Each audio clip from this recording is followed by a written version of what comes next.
अंजनगाव दर्यापूर निंभारी फाट्यासमोर लग्न व राडला घेऊन जाणाऱ्या क्रुझर व प्रवासी ऑटोचा भीषण अपघात झाला। या अपघातात एकूण 14 जण गंभीर व किरकोळ जखमी झाले। क्रुझर क्रमांक MH22 U3154 ही दर्यापूर कडून अंजनगाव येथे लग्न कार्यास येत होती व प्रवासी 3 चाकी ऑटो हा अंजनगाव वरून दर्यापूर कडे जात असताना क्रुझरच्या वाहनाचे समोरील ऑटो क्रमांक MH27 AF 3076 यास वाचविण्याच्या प्रयत्नात ऑटो व क्रुझर या दोन वाहनांची धडक झाली असता धडकेत लग्नाच्या वऱ्हाडाने भरलेले क्रुझर वाहन रस्त्याच्या कडेला जाऊन 3 पलटी घेत उलटली। क्रुझर मधील एकूण 12 लोक हे गंभीर व किरकोळरित्या जखमी झाले, तसेच ऑटो मधील ऑटो चालक व त्याचा सहकारी हे गंभीररित्या जखमी असून सर्व 14 जणांना अंजनगाव ग्रामीण रुग्णालय येथे उपचारासाठी दाखल करण्यात आले। मात्र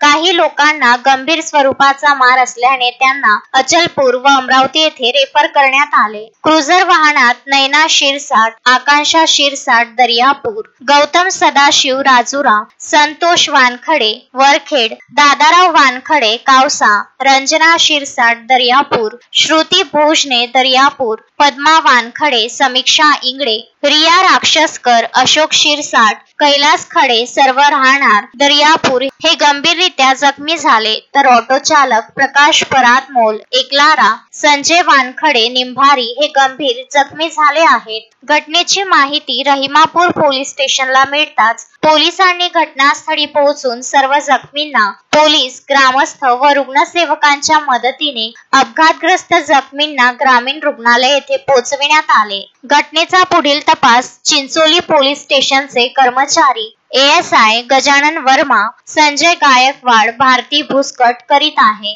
रवींद्र वानखडे, विदर्भ न्यूज, अंजनगाव सुरजी।